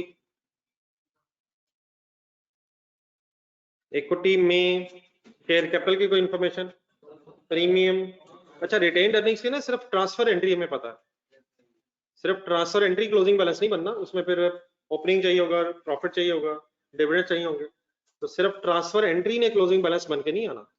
रिटेन्ड अर्निंग्स का क्लोजिंग आना है या ट्रांसफर एंट्री नहीं आना, क्लोजिंग फाइनली आना है जो स्टेटमेंट ऑफ फाइनेंशियल पोजीशन में फिगर बनेगी, और वो क्लोजिंग आना है चेंजेस इन इक्विटी जहन में लाए, चेंजेस इन इक्विटी में लाए जहन में, तो चेंजेस इन इक्विटी से जो क्लोजिंग बैलेंसेस है वो स्टेटमेंट ऑफ फाइनेंशियल पोजीशन में आना है। मींस उसे रिटेन्ड अर्निंग्स की बस हमें ट्रांसफर एंट्री का पता है, बाकी प्रॉफिट कितना था, डिविडेंड्स कितने थे, उसके एंगल से इंफॉर्मेशन हमारे पास नहीं है। ऑब्वियसली उसने ट्रांसफर होना है, लेकिन सिर्फ ट्रांसफर एंट्री नहीं स्टेटमेंट ऑफ फाइनेंशियल पोजीशन में नहीं, क्लोजिंग बैलेंस ने आना है, तो मेरे ख्याल उसकी सफिशिएंट इंफॉर्मेशन अवेलेबल नहीं है, पूरा क्लोजिंग हम कैलकुलेट नहीं कर सकेंगे। ठीक है, मींस से ही मैंने बात शायद कुछ दिन पहले भी की थी, जरा कैश ढूंढे, ये कैश भी तो क्रेडिट हो रहा है, डेबिट हो रहा है बेटा। स्टेटमेंट ऑफ फाइनेंशियल पोजीशन पहले तो ये फाइनल कर लें, स्टेटमेंट ऑफ फाइनेंशियल पोजीशन में एंट्रीज आनी है या क्लोजिंग आने हैं, पहले ये फाइनल करें जी, एक मिनट। वेयर हाउस क्रेडिट भी तो हो रहा है, तो बेटा क्रेडिट होने के बाद वो खत्म हो गए, तो उसकी जगह जो क्लोजिंग बैलेंसेस है वो आने हैं। वेयर हाउस अब कहाँ की बजाय बस कहाँ नजर आएगा, प्रॉपर्टी प्लांट एंड इक्विपमेंट की बजाय इन्वेस्टमेंट प्रॉपर्टी में अपने क्लोजिंग ढूंढने हैं। वेयर हाउस क्रेडिट करने से क्लोजिंग बैलेंस कितना हो गया, प्रॉपर्टी प्लांट इक्विपमेंट का क्लोजिंग बैलेंस 0 हो गया जी। ठीक है जी, कैश की मैं बात कर रहा था, कैश अब डेबिट क्रेडिट नजर तो आ रहा है, लेकिन ज्यादा बल्कि क्रेडिट नजर आ रहा है हमें, तो हमने कैश के डेबिट क्रेडिट फिगर्स को नहीं लिखना, उसका क्लोजिंग बैलेंस लिखना, वो तभी हम लिख सकेंगे जब हमें पूरे कैश की इंफॉर्मेशन होगी कि कहाँ कहाँ से सेल के अगेंस्ट आया, लोन के अगेंस्ट आया, डेटर्स से आया, क्रेडिटर्स को गया, तो कैश की सफिशिएंट इंफॉर्मेशन नहीं, उसी तरह रिटेन्ड अर्निंग्स की भी नहीं है, तो जिनकी हम कंप्लीट इंफॉर्मेशन लिख सकते हैं उनको बस आपने प्रेजेंट करना। बात मेरी क्लियर है प्लीज आप? तो किसकी बजाय किस पे फोकस करना चाहिए? शेयर कैपिटल तो वैसे नहीं है, प्रीमियम है नहीं, रिटेन्ड अर्निंग्स में बस एक ट्रांजैक्शन है, लेकिन क्या सरप्लस की पूरी इंफॉर्मेशन है? देखें ये बनाए जरा सरप्लस फाइनल,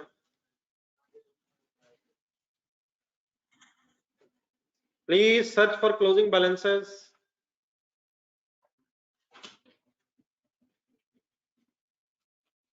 रिवैल्यूएशन सरप्लस, ये भी बल्कि दो चीजों पे आया हुआ है, अपने लिए अगर अलग लिख लेंगे तो जरा आसानी रहेगी। एक व्हीकल का आया हुआ है और एक वेयर हाउस में भी फिर आया है, तो आई 16 के मुताबिक रिवैल्यूएशन हुई थी, तो व्हीकल का जरा ढूंढे कब आया, 18 में नहीं था ये 19 के एंड पे आया है, इसमें से ट्रांसफर भी तो हुआ है, इस 5 में से ट्रांसफर भी तो हुआ है, ये 5 एज इट इज क्लोजिंग बनेगा। कब ट्रांसफर होना था, अगले साल, और वो हम कर नहीं रहे, किस दिन आया था, तो व्हीकल वाला जो सरप्लस है वो एज इट इज आएगा। सिर्फ ये ब्रेकअप आपकी अंडरस्टैंडिंग के लिए काइंडली लिखा हूं, और ढूंढे कहाँ सरप्लस आया था, वेयर हाउस का सरप्लस कब आया था, हिम्मत हिम्मत हिम्मत ढूंढने चीजें। ये प्लस माइनस मीन्स अपने लेजर ही में बना रहे हैं आप। ये कब आया था, कितना आया था, क्या 18 में कुछ ट्रांसफर हुआ? 18 के एंड पे सरप्लस ऑफ वेयर हाउस कितना रह गया होगा? 24 माइनस 1.5 मीन्स 22.5। प्लीज ओके है? 19 के एंड पे क्या हुआ? फिर ट्रांसफर हुआ, तो अब क्लोजिंग कितना रह गया होगा? 24 टोटल था, 1.2 to 1.5 2 सालों में ट्रांसफर हो गया, 2 साल ट्रांसफर हो गया। अब 19 तक आते आते ऑब्वियसली 22.5 में से भी 1.5 माइनस करके लिखा जा सकता है। क्या क्लोजिंग बनेगा? तो please statement of financial position as on है, क्लोजिंग बैलेंसेस की अब सर्च हो रही है। Profit and loss statement for the year है, और स्टेटमेंट ऑफ फाइनेंशियल पोजीशन में एज ऑन प्लीज बैलेंसेस आ रहे हैं। डन है सर? आगे बताएं, आगे क्या करूं? अब कह रहे हैं वैसे क्या किया जिससे प्रेजेंट होना, ढूंढने ढूंढे सर जी, ढूंढे सर, ढूंढे ढूंढे क्या क्या हो गया है शायद। एसेट्स वगैरह हो गए, एसेट्स हो गए, इक्विटी में आ गया, सरप्लस आ गया, डेफर्ड ग्रांट इनकम इधर उधर नजर आ रही है। अब डेफर्ड ग्रांट इनकम जो है ये करंट में आनी है या नॉन करंट लायबिलिटीज में आनी है? इसका प्रेजेंट ब्रेकअप होना है सर, सीरियस गेम ऑन है। इस ग्रांट में से वो इनकम जो नेक्स्ट 12 मंथ्स में इनकम बननी है डेफर्ड ग्रांट में से, वो करंट आनी है। एक लाइन रखने बीच में, हेडिंग बनाना, इकट्ठा ही करना है, non current liabilities and current liabilities.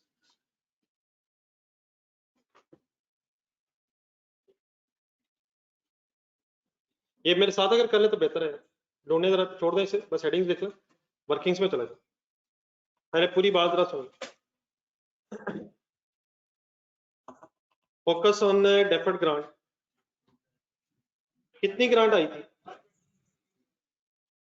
Calculators पकड़ लेना।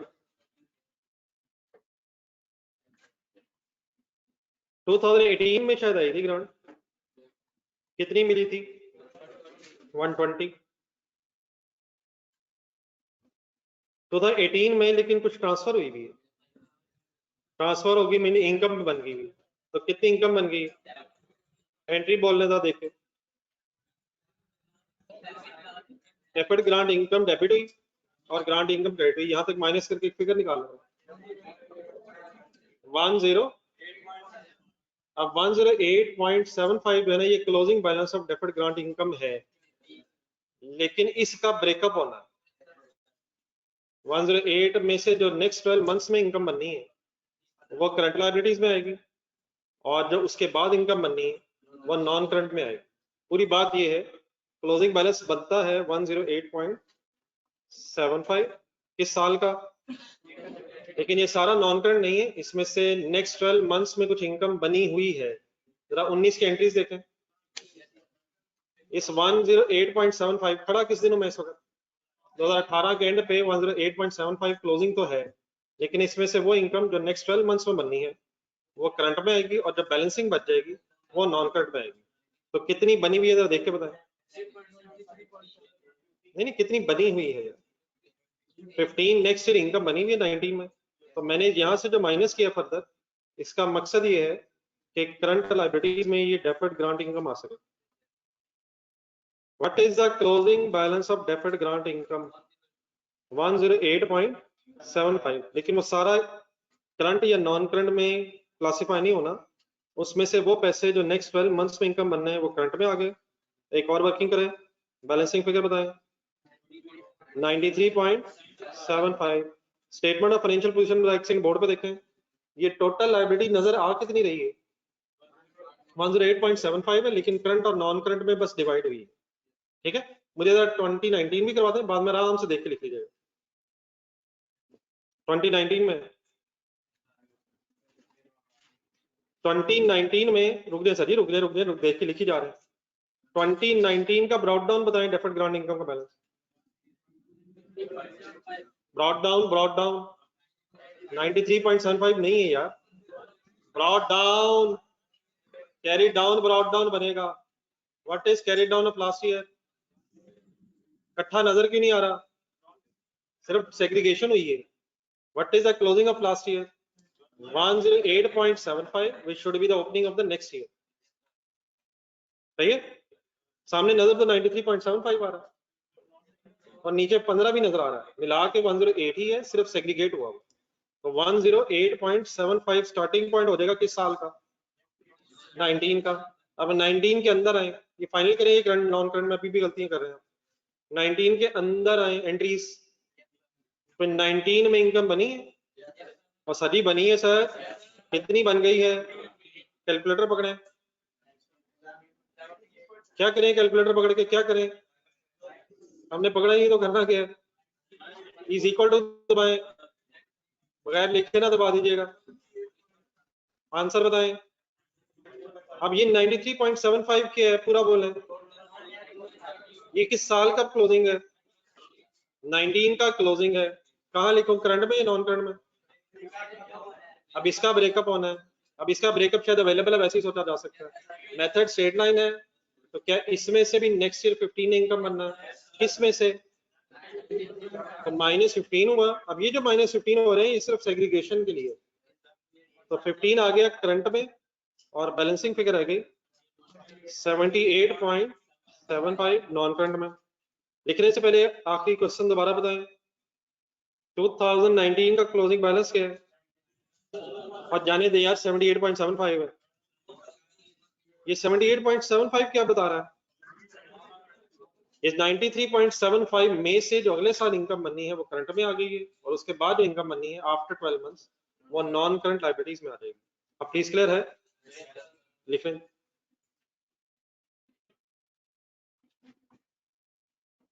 ये ऑनलाइन स्टूडेंट्स क्लियर है?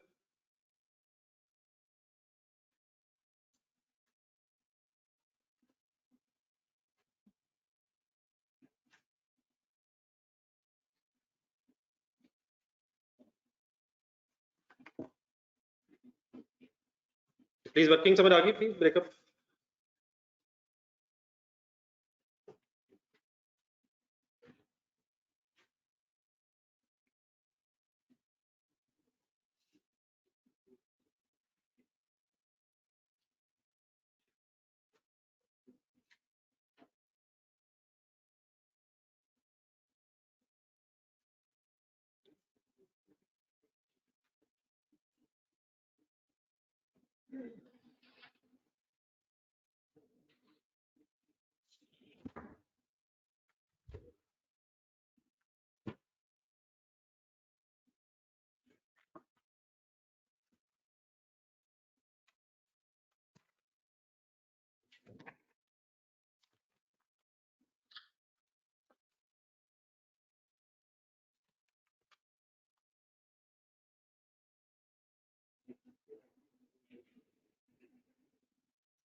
ये बेटा हमने 15 सिर्फ इसलिए माइनस किया ताकि वो करंट लायबिलिटीज में प्रेजेंट हो।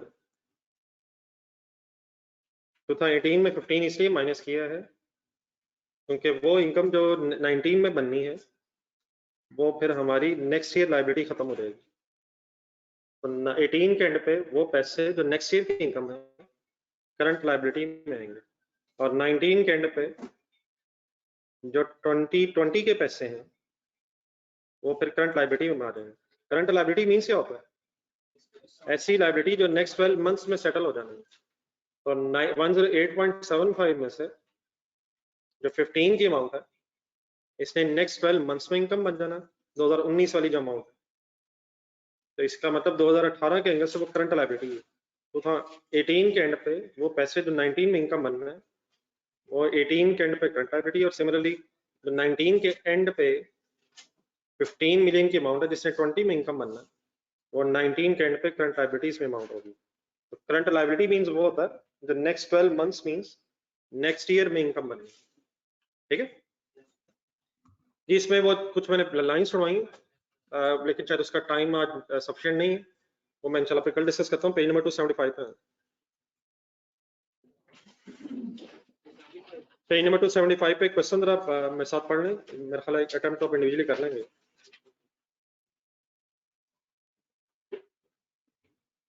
जी ओके जी, प्लीज ऑन स्पीकर।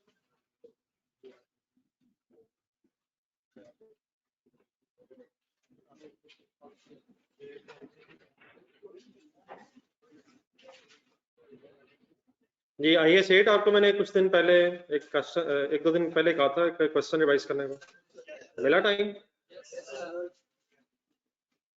उसी से सर मिलता जुलता एक है, IAS 8 ही का शायद ये क्वेश्चन है, चेंजेस इन इक्विटी बीच में है, लेकिन इसमें आप इन्वेस्टमेंट प्रॉपर्टी के एक आ रही है। तो फर्स्ट लाइन से पढ़े, रिक्वायरमेंट जरा देखना। Prepare statement of changes in equity including comparative figures for the year ended 31 December 2019। Comparative कौन सा ईयर हो जाएगा? Column of total is not required. Statement of changes in equity अब बनने लगी है। मेरी तरफ जरा देख के statement of changes in equity के कुछ कॉलम्स के नाम ही बता दो।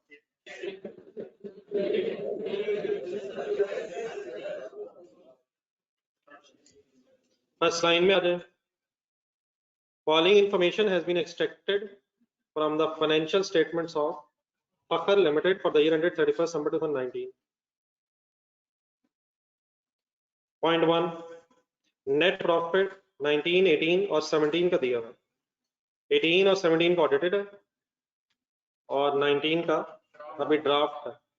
Revaluation surplus arising during the year 25 है। आगे नेगेटिव 14 का मतलब सोच के पता तो आपको है नहीं, लॉस है, लेकिन सरप्लस के सामने फिर क्यों लिखा हुआ? 25 की कोई एंट्री बोलने की कोशिश करें। Asset debit surplus credit, asset debit surplus credit. 14 negative हो रहा है, लेस हो रहा है, ऐड हो रहा है? क्या लेस हो रहा है? सरप्लस, सरप्लस से लॉस भी कभी एडजस्ट हुआ? क्या एंट्री हो रही है? लॉस डेबिट की जगह सरप्लस डेबिट, एसेट क्रेडिट। अगर लॉस आए और सरप्लस कम हो जाए तो उसकी क्या वजह होती है कि सरप्लस बड़ा है, लॉस उससे एडजस्ट हो गया। रिवैल्यूएशन सरप्लस का कॉलम ज़हन में लाना, उसमें 25 आएगा। अभी 25 आएगा सर, कैसे आएगा? ऐड हो रहा होगा क्रेडिट साइड पे, सरप्लस के कॉलम में, सरप्लस के कॉलम में क्रेडिट साइड। सरप्लस के कॉलम में कितनी साइडें होंगी? 14 आएगा सर, सरप्लस के कॉलम में 14 आएगा, लेकिन पॉजिटिव की जगह नेगेटिव आ जाएगा, लॉस एडजस्ट हुआ। Positive figure mean surplus credit हुआ है, सरप्लस के सामने लिखा हुआ, और 14 मींस सरप्लस डेबिट हुआ। लिखे जरा एंट्री 25 की भी लिखें और 14 की भी लिखें। क्या लिखेंगे? 25 ऐसे डेबिट हुआ होगा, सरप्लस क्रेडिट हुआ होगा, तो सरप्लस फिर कम क्यों होगी? लॉस हुआ होगा। लेकिन अगर लॉस है तो सरप्लस से क्यों एडजस्ट हुआ होगा? तो सरप्लस पड़ा होगा। सरप्लस के कॉलम में 25 का क्या होगा और 14 का क्या होगा? 25 ऐड हो रहा होगा और 14 लेस हो रहा होगा। एक स्टार भी लगा हुआ है revaluation surplus arising during the year के साथ, अगले सेंटेंस पढ़ें टेबल के बाहर। Transfer to retained earning is made upon, हम नॉर्मली यूज टू हमें कि हर साल ट्रांसफर होता है, लेकिन रिकॉग्निशन का मीनिंग क्या होता है वैसे? रिकॉग्निशन का मतलब होता है एसेट रिकॉर्ड करना डेबिट करके। अब डी रिकॉग्नाइज का मतलब, हाँ जी, एसेट खत्म करना, डी रिकॉग्नाइज, डिस्पोजल लिखो। रिकॉग्नाइज मींस रिकॉर्ड कर लें, और अगर एसेट की बात हो रही है डेबिट करके रिकॉर्ड कर लें, और डी रिकॉग्नाइज मींस निकाल दें, क्रेडिट करके निकाल दें। और कब नॉर्मली निकालते हैं? जब डिस्पोजल हो जाए। तो पढ़ें दोबारा sentence. According to this question surplus कब ट्रांसफर होना? किस एंट्री की बात हो रही है? जाने दें यार, खुदा करे यार, ट्रांसफर ऑफ नहीं, सरप्लस ट्रांसफर ही यार, वो डिस्पोजल की एंट्री आपको आती नहीं, वो कहां से सुना रहे हैं? ट्रांसफर ऑफ सरप्लस है यार, surplus debit retained earnings credit, लेकिन इस क्वेश्चन में हर साल या डिस्पोजल पे। नॉर्मली अगर ना लिखा हो तो पॉलिसी क्या होती है? हर साल एनुअल ट्रांसफर है, वरना, लेकिन यहाँ इस क्वेश्चन में डी रिकॉग्निशन पे है, तो अगर कोई ऐसे डी रिकॉग्नाइज होगा तो ट्रांसफर होगा। ये point number 2। Share capital and reserves as on 1 January, कौन कौन सा साल? 18-17। शेयर कैपिटल है, रिवैल्यूएशन सरप्लस है, रिटेन्ड अर्निंग्स है, ये तो मैं कल फिगर्स ढूंढ लेंगे। Number 3, on 1st March 18 FL declared a final dividend of 10% for the year ended 31st December 17. Dates हैं, कोई इशू नहीं। on 1st November 18 FL issued 40% right shares to its ordinary shareholders at 24 rupees per share। कितने वाला कितने का? 10 वाला 24 का। कितना premium? on 1st August 19 interim bonus of 15% was declared। अब ये सारी डेट्स लिखी हुई हैं, तो अकॉर्डिंगली मेरे ख्याल इनमें कोई इशू नहीं है, इतने तो हम यूज्ड हो गए। Following matter needs to be incorporated, underline कर लेना। Following matter need to be incorporated in draft financial statements of FL. जी, to provide more relevant reliable information, ये सेट बीच में आ रहा है, about investment property. It has been decided to change the measurement basis for investment property from cost model to fair value model। किस से किस मॉडल में क्यों आना? इन्वेस्टमेंट प्रॉपर्टी में कॉस्ट मॉडल अलाउड है वैसे? अगर कॉस्ट मॉडल पे होंगे तो डेप्रिशिएट भी हो रहा होगा, लेकिन अगर fair value model of IAS 40 होगा तो फिर डेप्रिसिएशन नहीं और हर साल रिवैल्यूएशन हो रही होगी, अगर इंफॉर्मेशन अवेलेबल है। तो ये काम में से हो क्यों रहा है? फर्स्ट ये सेंटेंस शुरू से स्टार्ट करें। एंड शेयर होल्डर्स को ज्यादा रेलिवेंट रिलायबल इंफॉर्मेशन देने के लिए हमने डिसाइड किया कि हम कॉस्ट मॉडल से फेयर वैल्यू मॉडल पे आ जाएं। नेक्स्ट पैराग्राफ पढ़ें। The only investment property of FL is a building purchased on 1st January 16 at a cost of rupees 150 million। किस साल की अब बात हो रही है? हम किस साल में, नीचे रिक्वायरमेंट में देखें, हम किस साल में पहुंचे हुए हैं, और खरीदा कब था, कितने का खरीदा था? 60% of the cost represent building component having estimated useful life of 20 years and residual value of 10 million। Depreciation is included in the above draft financial statements।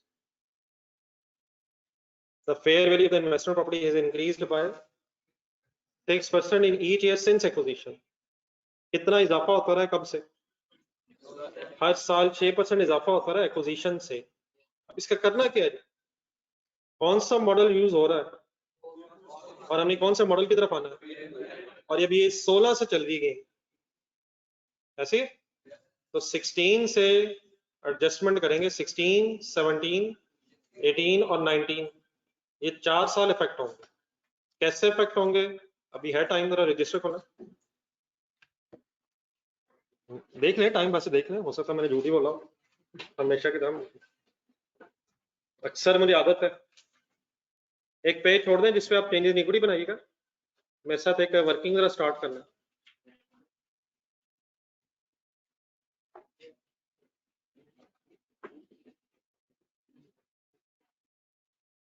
ये पॉलिसी दो तरह से चेंज होती है, या तो स्टैंडर्ड बदल जाए या शेयर होल्डर्स को मोर रेलिवेंट रिलायबल इंफॉर्मेशन मिल जाए।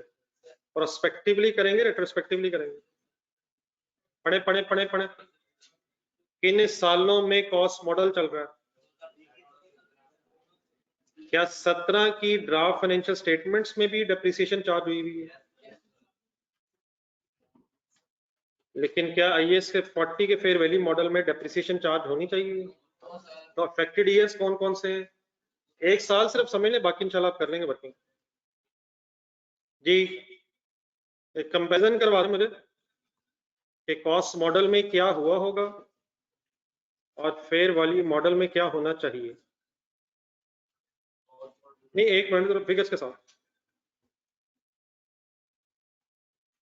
इन्वेस्टमेंट प्रॉपर्टी की बहस होने लगी है या प्रॉपर्टी प्लांट इक्विपमेंट की बहस होने लगी है? आईएएस 40 की बात होने लगी है या आईएएस 16 की बात हो रही है?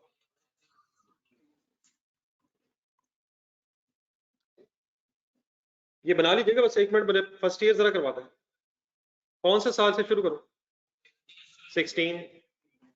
अकॉर्डिंग टू कॉस्ट मॉडल 2016 में पहली एंट्री क्या हुई होगी? Building means investment property debit and cash credit. कितने से? 150। छोड़ दे लिखना कर।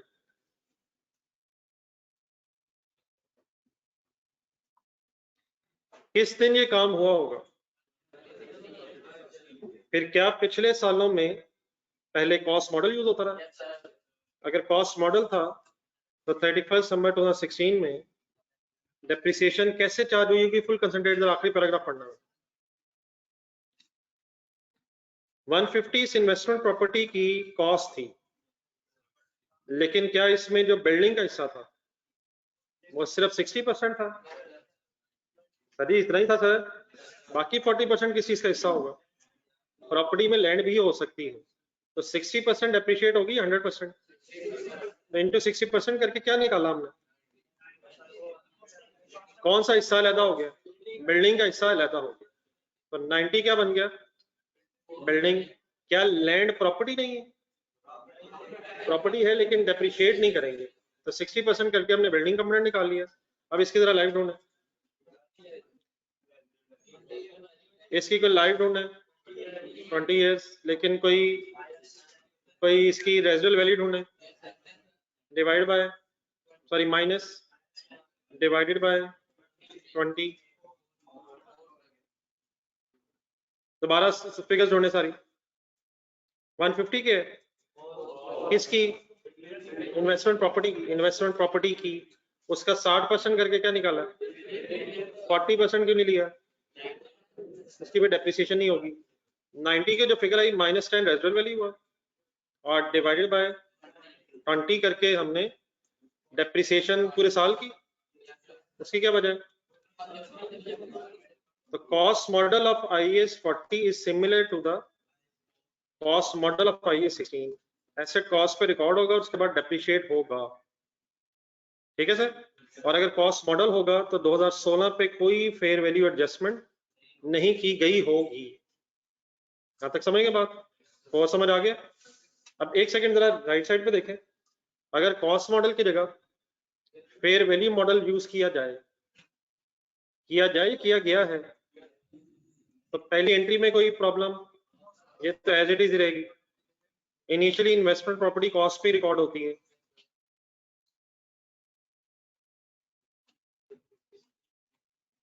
हिम्मत हिम्मत हिम्मत। देन आई 31 दिसंबर। अगर फेयर वैल्यू मॉडल था आईएएस 40 में और वैल्यू मॉडल होगा आईएएस 40 में, तो डेप्रिसिएशन की एंट्री नहीं होगी, नहीं होनी चाहिए थी, ऐसे ही है। लेकिन डेप्रिसिएशन की जगह रिवैल्यूएशन किस दिन होनी चाहिए थी? 31 दिसंबर 16। कैसे होनी चाहिए थी? कंसंट्रेट करें, जरा डाटा देखें। कैरिंग अमाउंट बताएं। Carrying amount carrying amount carrying amount carrying amount carrying amount without deducting 150 as it is figure आ जाएगी। कैलकुलेटर उठाएं, फेयर वैल्यू बताएं। कैसे पता चलेगा? हर साल क्या होता रहा है? 6% वैल्यू बढ़ती रही है, ऐसे ही हुआ है। 150 लिखें, 6% करें, 9 आया। 9 क्या आया? इंक्रीज आया या फेयर वैल्यू आई? तो सीधा इंक्रीज भी वैसे आ गया, लेकिन अगर फेयर वैल्यू कैलकुलेट करना चाहें तो 150 plus 9 is equal to what is 159? 9 क्या आ रहा था जो 9 आया? ये गेन की अमाउंट आ रही थी। गेन कहें सरप्लस कहें? फेयर वैल्यू गेन की एंट्री बताएं।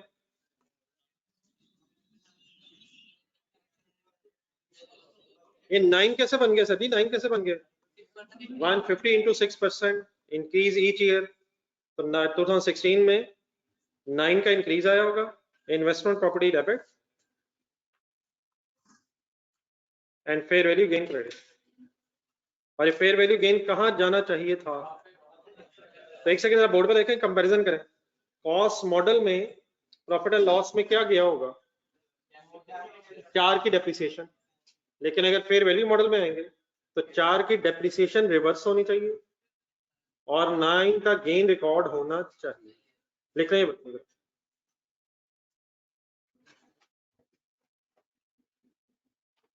जी ऑनलाइन फिगर समझ आ गई?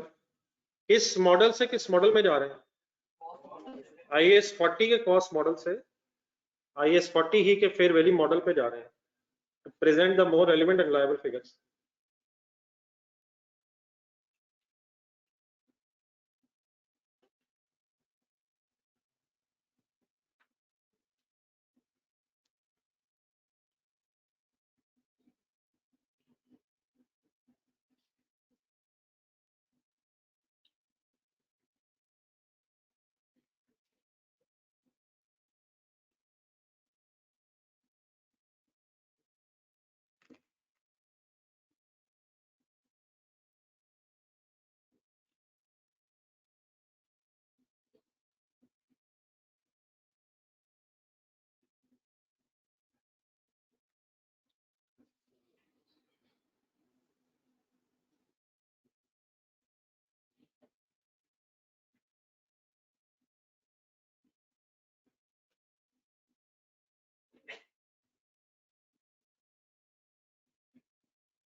Cost model of IAS 40 similar to IAS 16, लेकिन अगर फेयर वैल्यू मॉडल में हो आप IAS 40 में तो डेप्रिसिएशन नहीं, हर साल रिवैल्यूएशन है, और गेन हो या लॉस हो प्रॉफिट एंड लॉस में जाना।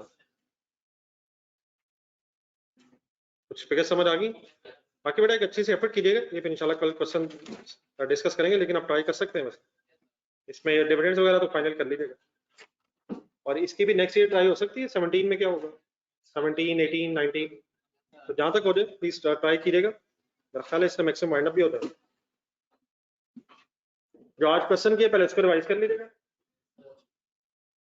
इस क्वेश्चन का पेज नंबर बता दो। सॉरी बेटा, पेज नंबर 275। दिस्तिगिल वाला क्वेश्चन रिवाइज कीजिएगा और 275 पे मैक्सिमम का अटेम्प्ट कीजिएगा। जिन हजरात का कल वाला लेक्चर मिसिंग है, बहुत सारे लोगों का मिसिंग है, इसमें बात बननी नहीं है। बारिश की छुट्टी का हरगिज़ है मतलब नहीं कि लेक्चर ही पेंडिंग कर दिया जाए। ठीक है अमर?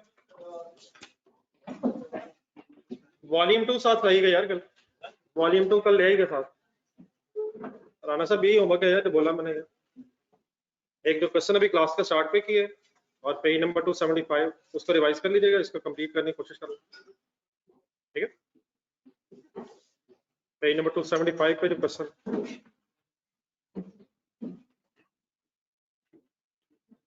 ऑनलाइन स्टूडेंट्स आप लोग भी करनी वॉल्यूम 2 साथ रखिएगा। अल्लाह हाफिज़।